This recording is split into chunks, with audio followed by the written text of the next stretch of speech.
This is part 2 of the law of cosines and sines for a geometry lesson. It stops in the middle of this proof, and so we'll take up right here. And that'll be, no, it's not a proof, it's a problem, sorry. Okay, using the law of cosines, I have angle B. I need the side opposite B, which was traditionally labeled as lowercase b. So I'm looking for b. So I use the form of the law of cosines where b is isolated. Well, sort of. B squared is isolated. I plug in all of the numbers that I have. I punch it in the calculator, and I find out that the measure of b is 61.1. Just make sure that you're careful to put everything in. If you're using a graphing calculator, you can put it in this form right here. You don't have to expand or simplify anything. If you're doing it out manually or with a different type of calculator, you may need to put these in individually. If you don't have a graphing calculator, you can get the cosine of 88 degrees from your chart in your cipher. Okay. Now, the law of cosines can be used for other parts as well. For example, here we know all of the sides of the triangle, and we want to know the angles. So I've started here to find angle A.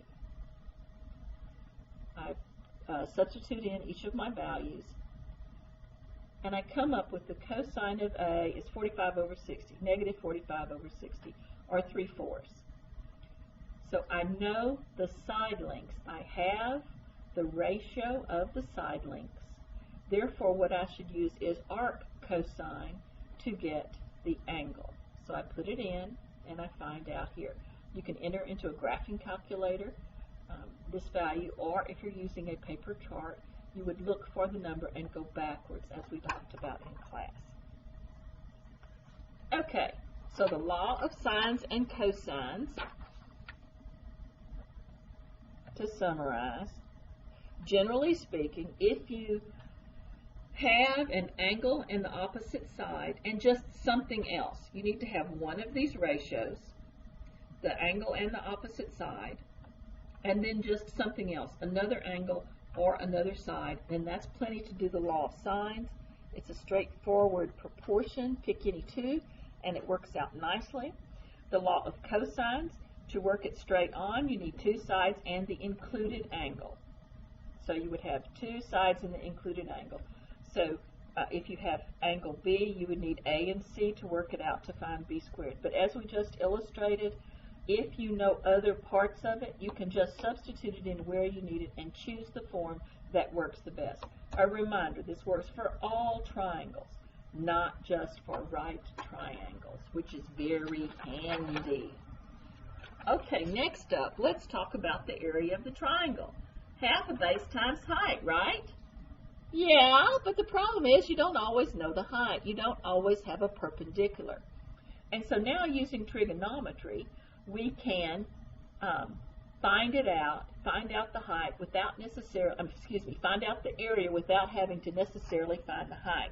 Here is the way that we do it, and then I'll give you some more information on how to remember it maybe a little bit. So here's a triangle. I've drawn an altitude.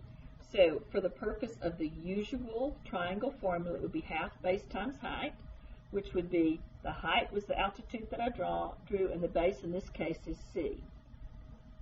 Problem is, we don't know the height.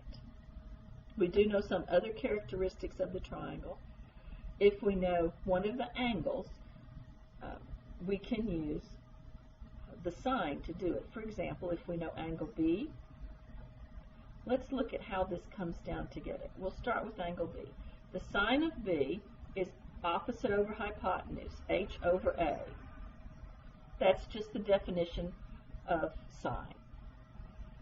Okay, so I isolate h, and I find that the height can also be written as a times the sine of b. I substitute that into my equation, my formula for the area of a triangle. I substitute in the letter for the base, c, so the base is c, and the height we now see is a times the sine of b. Therefore, I get this handy-dandy equation, that if I know the angle and two sides and the included angle, then I'm able to find the area of the triangle without knowing the height. That works if you walk around the triangle. It'll work at all three angles as long as you have two sides and the included angle. If you have the sine, you can get the area. If you know two sides and the included angle, here are the various statements of it. Notice that each time it's two sides and the included angle. Those will all be three different letters each time, because that's how we draw triangles. We put the letters across from each other, lowercase and uppercase. Okay, a mention of why this works conceptually. I just showed you by proof that it works, but somehow it seems kind of strange. So let's look for a moment at what it looks like when you're doing the height of a triangle. Okay. Here I've got myself, that's kind of dirty, I'm going to stick this paper behind it. I've got myself a triangle here, and I'm going to play with it a little bit.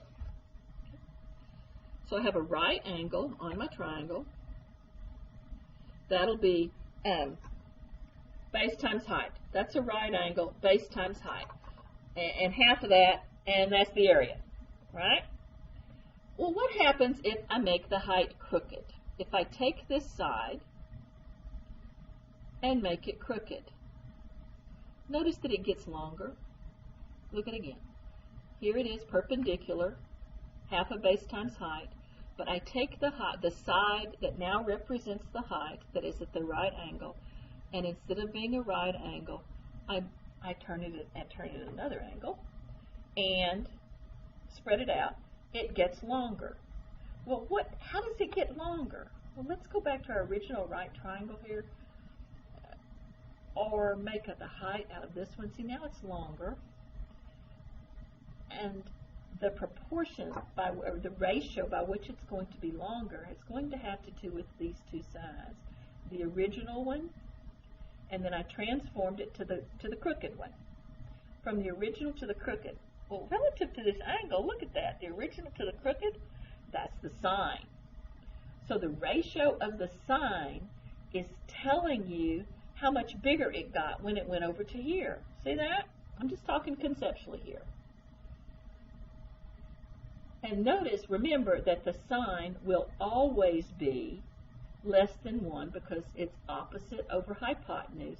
Hypotenuse is always the longest side. So if you have this side and you want to know that the altitude, multiply it by the sine ratio, because that's the ratio by which it got bigger. Well, the inverse of it. Okay, so conceptually, why can we use it? Because we've just gone from a right triangle to the longer slanty side, and the ratio that tells us how much longer it got is the sine, the opposite over the hypotenuse. So we multiply it to get it. So look at this again. Okay. So if you look at that, that's just the area of a triangle, right? But that's too big, because one of these sides is not perpendicular. It's slanty. To make up for it being slanty, you compensate by multiplying by the sine of A, the angle, which would have been the opposite over the hypotenuse. That tells you the ratio by which it's bigger. So what is this then? The area of a triangle, if you know an angle, is half a base times height and corrected by the sine ratio, because that's how you leaned it crooked. Okay? So again, the area of the triangle is half a base times height, half a base times height, half a base times height, corrected by the sine of the angle, because you remember that that represents opposite over hypotenuse, and that will give you the ratio of how it got bigger. And here endeth the lesson.